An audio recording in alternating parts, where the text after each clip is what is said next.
Elizabeth. I'm a certified personal trainer and nutritionist, and today I have a beginner yoga and Pilates core strengthening and stability workout. So the workout, it's pretty easy. Obviously it's meant for beginners, and so there's kind of a warm-up and cool down.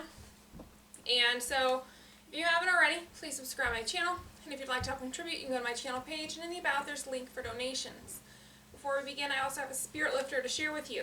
It says, respond to mean acts done to you with a kind act. And seldom, if at all, does acting mean back to someone who's been mean to you help anything. It usually just fuels more irritation and defensiveness. And so with the kind act, what this does, it helps you with your peace of mind, because whenever you're mean, it probably doesn't make you feel very good. Like, how many people have snapped at a loved one who was maybe having a bad day and took it out on you, so you snap back at them and then you feel like a jerk because now you've said something you can't take back. Well, if you respond to it with a kind act, usually you can maintain your integrity and your composure. And another thing that it might do is make them feel bad that they were mean to you, because they will see what a kind-hearted person you are and that they were just incredibly rude.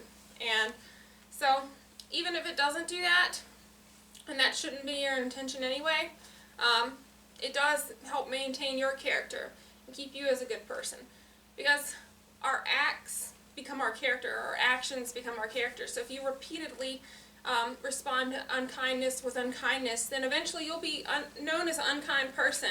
And never does anyone say someone is mean as a compliment, or say like, oh, that person is very rude. That's not a compliment, and that's not something or a way that you would want people to describe you or know you as.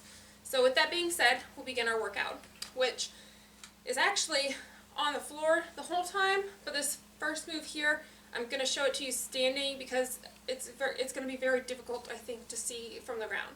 So it's called a hip shrug, and what you'll be doing is you're going to be laying on the ground and you're going to pull up one hip at a time. So pull up on each side.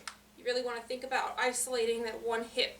So here on the ground, you're going to lay down with your legs placed, or your feet placed on the floor, and this is to keep your lower back in the ground, because you need to support your lower back, particularly for core exercises, because if you don't have the strength to do certain exercises, you'll be receiving some lower back pain. So we want to avoid that, especially if this is a beginner-based workout. So you're going to shrug up the one hip at a time, and it's kind of like shaking your butt on the floor. And we're going to alternate for 10.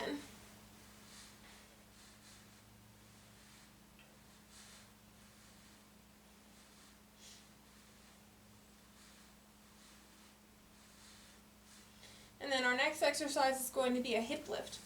So from the same exact position, you're going to push up through your glutes and then lower back down. You want your knee in line with your hip for this one, and we're going to do that 6 times. Now you might be thinking, what does this have to do with my core? I feel it in my butt and my legs. Well, those things are all connected. Your hip muscles, your hip flexors, your back, and your core, they're all connected. So you can't neglect one and then try to just focus on something else, or spot training as they call it. You have to work on them all so they all work in harmony to give you the most optimal health that you can receive. The next thing that we have is really good for core stability. So it's going to be a leg slide dead bug. So now, from here, staying in this position, you're going to raise your arms up. This is also going to challenge your coordination or your cognitive abilities. And what you're going to do is you're going to drop your opposite arm and leg, but you're going to be sliding your foot away. And we're going to alternate sides for 8. So let's begin.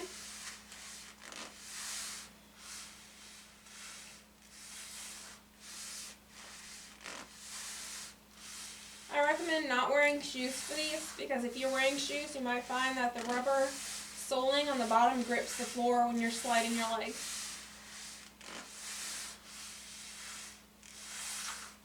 And then we're on to our next exercise. So what we're going to be doing is a roll back reach. So you're going to come up, staying here, and you're just going to slightly lean back. You should feel your abdominals bracing, and you're going to reach behind you, following your hand with your gaze. And we're going to alternate for 8.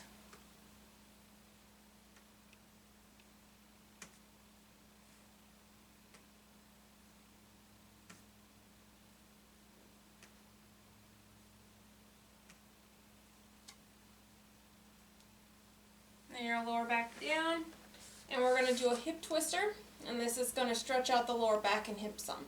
So you're simply going to drop your legs from side to side, and we're going to do that for 8.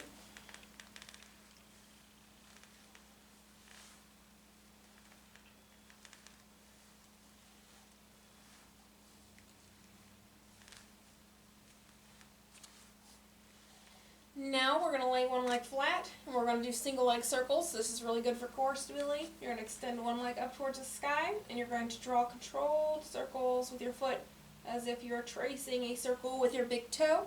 We're going to do 5 clockwise and 5 counterclockwise before switching.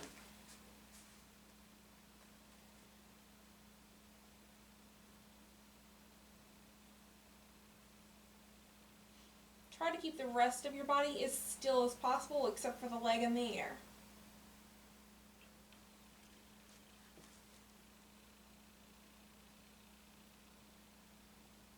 If you're not as flexible or if your leg's not as high as mine, that's not a big deal. It doesn't take away from the exercise in any sort of way. So always just focus on what you can do best and not trying to compete with other people. And then now we're going to go into a child pose to stretch the back and hip muscles. So you're going to get into a kneel and simply fold down. And again, if your bottom isn't reaching your feet or you're not as flexible, all this means is that there's some tightness in the hips there. So whatever you can do is best.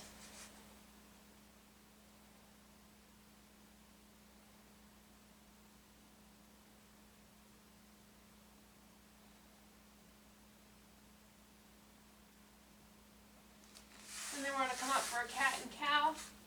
So you're going to sink your belly in and then around your back as much as you can. So we'll do that for 5.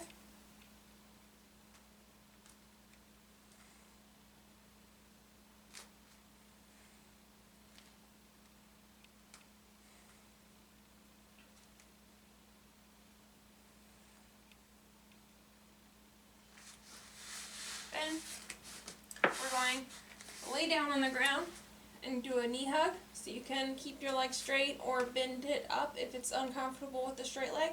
So we're going to hug the leg for a minute. Not literally a minute though. I mean, like, you can potentially, but for this video I won't be hugging my leg for a minute. And then after a brief pause, you're going to circle your legs a few times in each direction.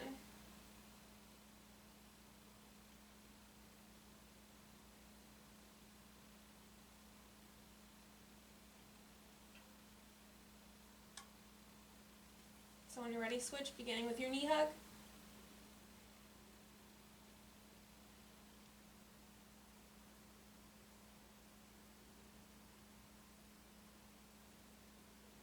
And then the circles.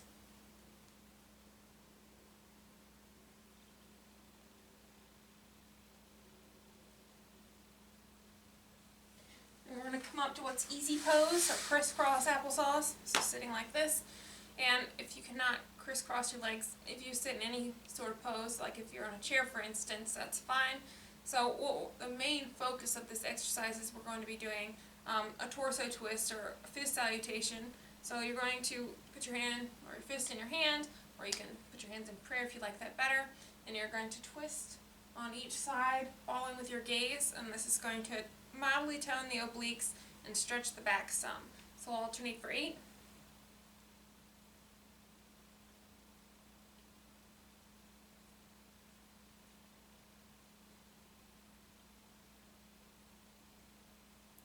And that concludes our beginner yoga and Pilates workout. I hope you enjoyed it.